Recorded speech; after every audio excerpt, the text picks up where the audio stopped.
Good morning and welcome to Moments with Melinda. My name is Melinda Moulton and I am your host. And today I have Lindsey Brand with me. Hi, Lindsey. How are you? I'm great. I'm so happy to be here talking with you. I am too. I'm so glad that you joined me today. And let me tell my viewers a little bit about you. Lindsey Brand is the Marketing and Communications Director for the Northeast Organic Farming Association of Vermont, right? That's Yes. right. So I want to start right at the beginning because you were raised here in Vermont. And so you're pretty much a native, probably not many generations, but you were raised here. Talk to us a little bit about growing up in Vermont and what it was like back in the day growing up. It was a great childhood. I grew up in Underhill, Vermont, which has become moderately less rural over the past 10 years or so, but it was certainly a rural place then, up on a dirt road, and just had a fantastic time having a kind of classic Vermont free-range childhood, being able to explore outside and spend a lot of times with me and the slugs and the bugs and that kind of thing. It was great. Great. Well, you've seen a lot of change in Vermont during your lifetime. Yeah, certainly. I mean, I hesitate to overstate because I am hopefully only in the beginning stages of hopefully a long life, and we'll see, much more change, and I want to accept it with grace, but it is interesting seeing, the places that you know so well, you know, ebb and flow and the population change and, some of the things that were bubbling up when I was a kid, like the opioid crisis, seeing those kind of come to a head. It certainly is interesting to be able to know a place so well and love a place so much as it Right. changes. Well, listen, we're really glad that you came back because you did travel west and you studied environmental science and strategic communications at the Mhm. University of Denver. Talk to us a little bit about going west and your study out there. Yeah, I'm really glad I did. I'm glad I had the opportunity to leave the state and get to know other places and live in some other places that people find beautiful and exciting and interesting and um, get to know other towns. So I moved to Colorado. My grandmother at the time, she has now passed, was living in Colorado, and I got to live near her during the final years of her life, which was really nice, and studied at University of Denver and meet all sorts of new people. And that is where I joined the Students for Sustainable Food Club. And my interest in the outdoors and environmentalism that, was a natural part of my youth. I was really inspired by the peers that I met through Students for Sustainable Food, and they really introduced me to sustainable farming as something to direct my skills and interest towards. My husband went to University of Denver too. Oh, I didn't know that. That's fantastic. Moved out there to finish his degree. So my son was Nice. there. Talk to us a little bit about who had the greatest impression on you to move into environmental studies. Who was your mentor? Who was your inspiration? Well, frankly, my mother, yeah, she's a powerhouse of a person, and has inspired more people than just me. But impressed on us just naturally, just through the way that she lived, that, caring about the place that you are and caring about the ecosystem that you live in is a good way to live. And she also was able to live out those values through her various jobs, whether they were really all that related to environmentalism or what we would now probably call environmental justice or not. That's what she cared about, and so she brought it with her. She was a clerk in the town planning office when I was a kid, and certainly tried to, make the choices that she thought were right for the long-term stewardship of the land when she was there. So I think just absorbing and getting to watch her lead her life is really what got me interested in trying to do something similar with the skills that I have. Well, I'm a huge fan of Karen Yakos. And for my viewers who know her, probably many of you do, I met Karen when she was working for the Orton Family Foundation. And that certainly is into, land planning and sustainability and environmentalism. And then she became the executive director at, where was that in Local Burlington? motion. A locomotion, right? Yeah. Locomotion. And that was all about pedestrian and bike travel. So that I can see how your mother, Karen, would be an inspiration for you in your life. That's beautiful. Now, you pursued a career in science education and you worked at the Nature Conservancy and the Ballet Vermont to Farm or the Farm to Ballet project. Talk to us a little bit about those experiences working for those two organizations. Yeah. Sorry, my cat's come to visit. Um, Yeah, I was really hoping to work in sustainable agriculture immediately when I graduated with my degree, and so was trying to come at it from any angle. And the Nature Conservancy in Colorado was great. They worked a lot on ranch lands, and I learned a lot about mostly drought issues in that area and what it looked like for ranchers to try to balance their, business interests and their livestock herd health with the needs of the land and how to keep it productive year over year. So that was a fantastic learning opportunity, really, for me. Frankly, I don't know what they got out of it.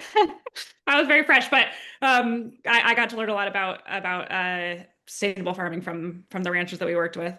Um, and then when I moved back, was again really hoping to do what I like doing, which is work in the sustainable agriculture field. And thanks again to people taking a chance on me and what little skills I had.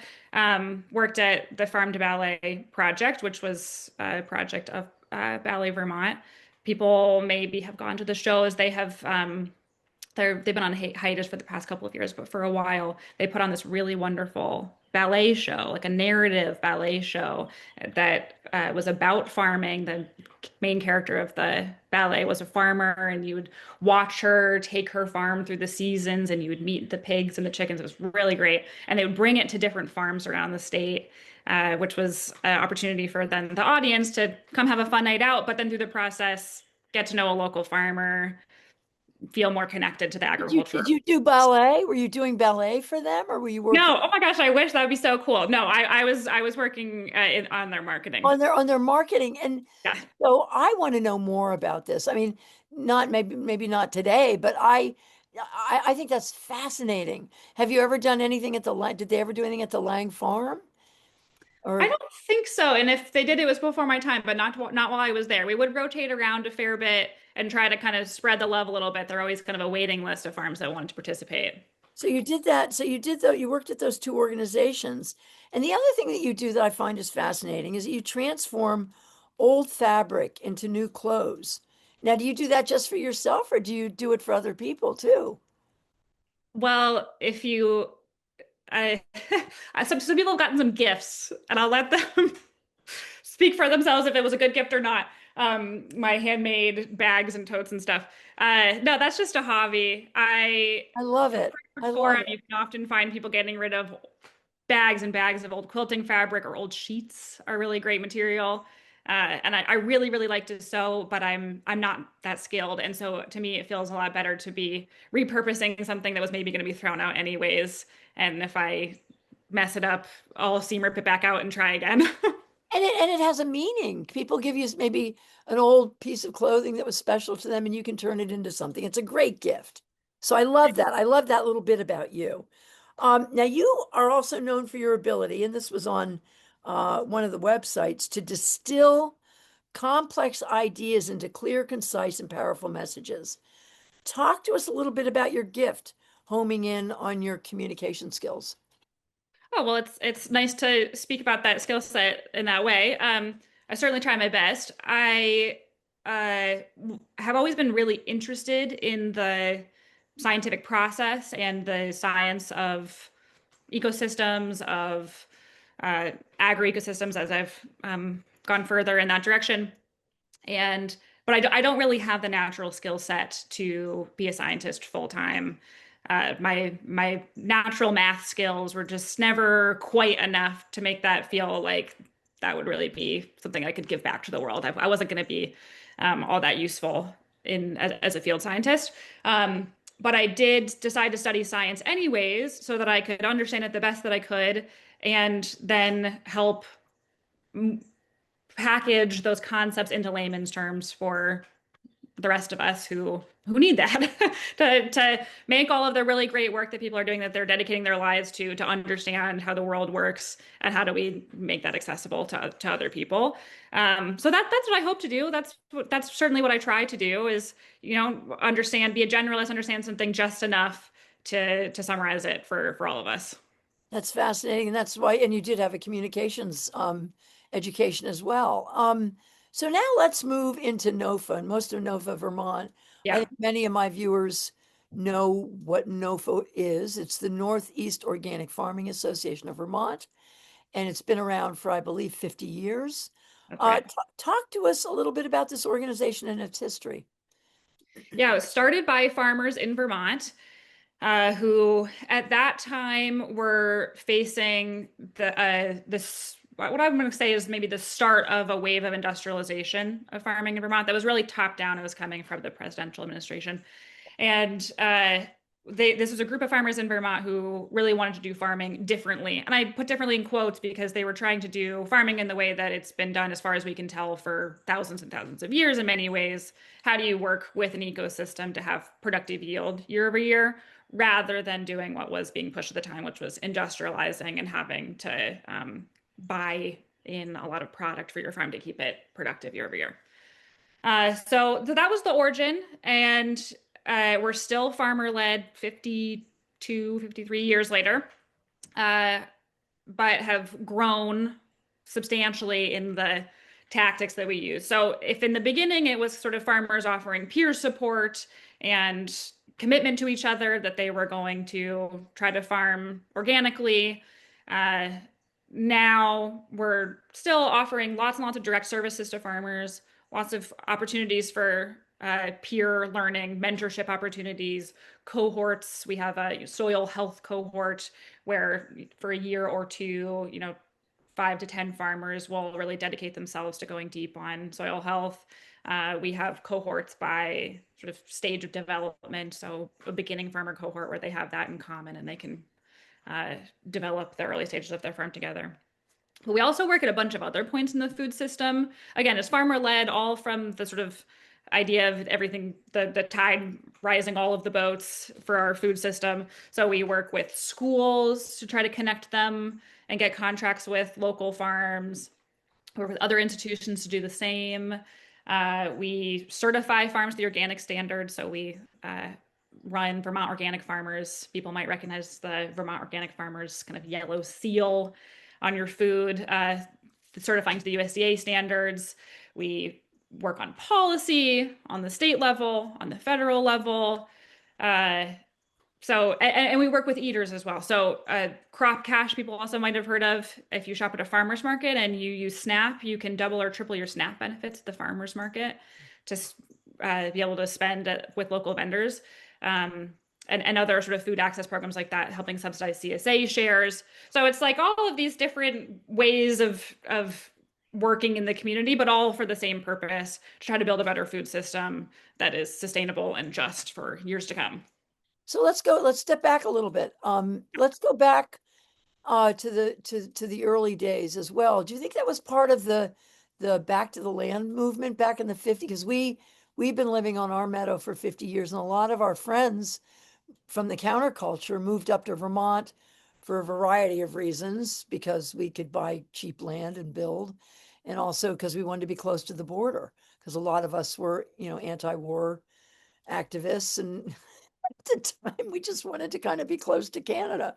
But Yeah. that back to the land movement sort of inspired the whole Intervale movement and all this other stuff. Did NOFA kind of come out of that movement a little bit? I'd say so. I think that the roots are largely shared, and is a varied group of people, and certainly some of them would identify more with that movement than others, but absolutely similar values resulting in similar actions. People trying to move into land stewardship in any way.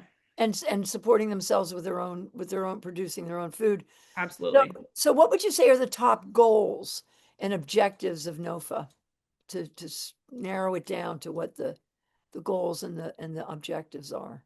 Yeah. Well, we have our big long-term goals and objectives, which again is full on food system transformation. No small feat. Um, really focusing on, again, social justice in the food system, environmental sustainability in the food system, and then viability as well. Okay. In the short term, that looks like more farmers on the land being able to farm the way that they want to farm, having the resources and the knowledge and the support they need to enrich the ecosystem around them rather than extract from it. Fair wages, fair pay, health care, that sort of All of thing. that. So Yeah. you posted a piece recently called "We Are Vermonters," and it was brilliant, Lindsey, really. Talk to us about the impact of this administration's war on migrants to our farming communities and food abundance. Talk to us a little bit about that and about that piece that you wrote. Yeah, I mean, uh, it's a really serious time. Uh, and I hesitate sometimes to talk about the impact of increased violence on migrants in the farming industry only because I think it can highlight the kind of economic impact that people have when they move to Vermont and work on a farm. And I don't that and that impact is great. Like our the farming industry is often a way in for people when they first move here. It's often a job that people find and stay in for many years and contribute to particularly some of our larger dairy farms do significantly. And the violence is violence no matter what. And for people that no longer work on a farm, someone was abducted from their car with their stepdaughter now 2 weeks ago. They are not a farm worker. They happen to be delivering food to farms that day and are a leader at Migrant Justice. And to say that, well, they are not a farm worker, so that's not part of our scope, would feel so disingenuous because they're our neighbor too, and they're a part of this community too. And that violence is really felt by us all as well. So it's definitely a hard time. I feel really bolstered by the leadership of Migrant Justice in particular. I think they do fantastic work, and they're really wonderful partners of NOFA Vermont. Yeah, So we that gives me a lot of hope that we have them. we just picked up their banner, and we're going to be marching at the Warren Parade, and Oh, lovely. their banner is going to be a big part of our float. So, I'm uh, glad that'll be there. so now to my viewers, I'm talking to Lindsey Brand, who is the marketing and communications director at NOFA Vermont. The website for NOFA Vermont is simple. It's www.nofa, NOFAVT.org, NOFAVT.org. And I want to encourage my viewers to support this organization and our organic farming community. So please visit NOFAVT.org and donate. No donation is too small. And it really is an extraordinary website, Lindsey. I just think it's fabulous. Thank you for saying so. So your tagline is nourishing people, land and justice through organic agriculture. How does NOFA promote organic practices throughout Vermont when we have so many GMO big farms all over the state? How do you do that? Yeah, well, it's tough in that, we've come a long way in the sort of 50 years that the kind of organic resurgence movement has been going on. We've come a long way. Uh, we've won a lot of hard battles. We have many, many more organic farmers now than we did 50 years ago, but it is still upstream effort against kind of entrenched powers. Um, you know, at this time 50 years ago when there was a lot of push for industrialization, it funneled a lot of power and money towards large multinational agribusinesses. And as we all know, once power and money gets consolidated like that, it is very hard to disentangle and work against. So it is a little bit of upstream effort in that way. But we are lucky to have such a long storied history of sustainable farming in Vermont that we have a really strong community, really strong peer support, and really strong support from the rest of the community, from the non-farmers. Like, I think most Vermonters see this as what it is, which is an agricultural state where our farming practices really matter. Um, so delivering services directly to farmers is super important and is a big part of the way that we help people develop the practices on their farms. We can offer consultation or make connections between peers to learn from each other on how to, tend a certain specific ecosystem and landscape in a way that'll be sustainable for their plot of land. Um, we also offer grants. The resilience grants are an annual grant that I'm always particularly excited to talk about. They're administered by a committee of farmers and farm workers, and all the applications are anonymized, and the grants are relatively small and distributed really widely across the state. And the like resilience part of it is that by distributing kind of small pockets of money, really broadly blanketing the state, the hope is that these kind of seeds of resilience can be sown and that we can kind of, as a state, be stronger. So, you give one person a grant to upgrade their refrigeration so that they can have a farm stand that will make their business more viable. And down the road, someone gets a grant to change their irrigation pond to be healthier and help them with their watering needs. And as a whole, we hopefully have a stronger sustainable farming scene in Vermont. So that's always exciting to me. And then policy is also a really big part of it, right? And this like upstream effort, policy is one of our biggest levers to pull to make the conditions more favorable for people to farm sustainably. And we're really lucky to have both awesome, really smart policy and organizers, folks at NOFA, and also a really engaged community of people. So we're a membership organization. We have almost 2,000 members, farmers, but also many, many people who are not farmers, but again, just see themselves as So I could support. be a member. You could be a member, and I encourage everyone to be a member. It's totally Go like, online, yeah, NOFA-VT.org, and become a member. I'm going to do that right now. I was heck on your yeah. website, so I didn't see how maybe I am a member, but I'm going to go back and make sure that I'm a member. NOFA-VT.org, folks. So so I want to talk a little bit. So I wanted to ask you, are organic farms in Vermont, are more people, is that is that growing? That we're getting more organic farms, or is it shrinking? How are we doing here in Vermont? We're doing very well. We saw a lot of growth for a long time. I will say the trouble that our dairy industry has been having, not just in Vermont, but nationally, has definitely affected sort of the overall number of organic farms. As dairy farming has become an increasingly difficult proposition financially, and as our generation of dairy farmers has maybe reached retirement age and not had the opportunity to sort of pass on a viable business to the next generation, we have lost a not insignificant number of organic dairy farmers in particular, which is Is that because people just aren't eating or drinking dairy as much as before, or is that I wish it was that simple. okay? So Because it's very we complicated. did. Okay. Well, I'm sorry to the dairy farmers. I am dairy free, but I grew up in a farm community, and we love our dairy farmers, and we want them to do well here in Vermont. So I want you to talk. So you also have a statement of intention on social justice that NOFA subscribed to back in 2021. And that's a few years ago, but I'm assuming that that statement of social justice is something that you still subscribe to. It's on your website. Yeah, it is. Yeah, actually, I think we updated in 2021, but in 2019, NOFA added justice to our mission statement. When we went through some sort of strategic planning process, and it became clear at some point that okay, our mission needs to be amended after however many years to really explicitly state that justice is part of it. And so to make clear that we were doing that and to communicate transparently with our community, we put out this statement of intention on social justice to say, hey, we made this update and here's why. Good for you. And it's on your website.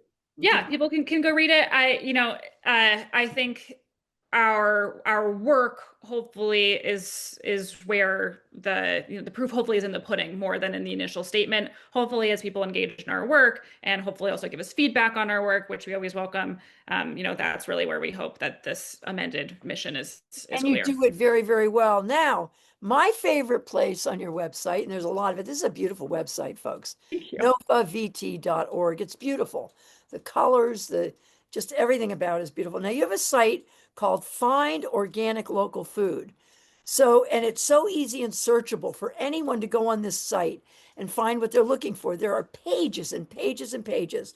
And you click on, you can write in what product you're looking for, and boom, there it is, where you can find it. So if you go to NOFA-VT.org and click on the searchable farms and producers directory, you can find any food that you're looking for that's organic in the state. Talk to us very quickly about that, because I think it's a fascinating site on your website. Yeah, I gotta shout out Hark, who built the all the technical aspects of his website into the design. So the database, it's our member farms and organic certified farms. So you can filter and make sure if you just want to see certified farms, you can check that you just want to see those. And I would recommend this time of year is a great time to do pick your own. So you can filter by pick your own operations, particularly berries, obviously in Vermont in the summer, or farm stands if you're looking for a weekend plan, finding a farm stand you can filter by just places that are open during the summer and that have a open farm stand. And it's a great reason to go down a road you maybe wouldn't otherwise go down, take some friends, take some family, pick up your, lunch picnic or whatever, and have a great summer day. And there's CSAs, there are farm Hmm. stands, there pick your own, there's farms and growers, and there's probably 100 of them in these that you can just click on. So again, NOFAVT.org, go to their the section on, what is that called? It's the searchable farms and producers directory. To all my viewers, I encourage you to do that. So we're coming down to the end of our visit. And I assume that NOFA is working on creating safety for Vermont's migrant farm workers. I'm assuming that you're working on that as well. Yeah, I would say particularly we hold frequent member meetings, and that is a frequent topic at member meetings so that people can come together and talk about what are we prepared to do. We all live in this county, and what can we do together to create more safety for our neighbors, or what ideas do we have that maybe we couldn't do alone but we could do together. So if people are interested in kind of tapping into that, we'll start holding member meetings. We're off this month because we're holding a bunch of other things, pizza socials and workshops, which are also member gatherings where you can have any number of important conversations. But we'll have this sort of like formal, this is just to talk about some sort of important topic again later this summer. And I really encourage people to come and So, share. so Lindsay, when I sign up as a member, then I'll start getting all your email blasts and everything. And so to my viewers, NOFA-VT, NOFAVT.org, sign up and become a member. And if you're so inspired, I encourage you to make a donation. So we're about out of time, Lindsay. But before I go, I wanted to ask you to share with us your wisdom on humanity and for humanity, and especially for young people today, on how to deal with the tragic events being perpetrated against humanity as it relates to human dignity, the planet collapsing, food scarcity, and the rights of our citizens. I mean, how do you get through the day, and what are your words of wisdom, especially for young people who are kind of facing this world? You are. I mean, you're one of this part of this generation. You're going to live for another 60, 70, who knows, 80 years. And what are you seeing for your future, and what are your words of wisdom? Well, I'll say I'm looking for wisdom all the time, and so I can share what limited I have to share that I have found inspiring in keeping things going day to day. I have felt really bolstered by the community leaders who preach about hope and have decided that for me personally, that has to be the kind of guiding principle in my life in order to stay engaged in hard work or to face people's tragedy. That if you don't have hope, then what are you doing? And if you aren't certain that the possibility for joy is there in the future, then what are you working toward? So I am maybe part of what is often characterized as kind of a nihilistic generation. And I think myself and I think many of us are starting to find our footing more in a more hopeful frame of thought. Here, here. Bravo. Great way to look at the world. I can see your mother through your eyes. That's Truly, very nice to she say. has great words of wisdom. So, Lindsey Brand is the Marketing and Communications Director for the Northeast Organic Farming Association of Vermont, NOFA. NOFA-VT.org. Visit it. Thank you so much for being on my show, Lindsey. I Thank you so much. This is honor great. you. I'm inspired by your work and the work of NOFA, and it gives me great hope to hear you speak and to understand how NOFA Vermont helps keep us nourished in many ways, not just healthy and organic food. So thank you so much for the work that you're doing. And to all Thank of my viewers, I want to thank you for being with me today, and I wish you a beautiful day. I will see you soon. Bye-bye.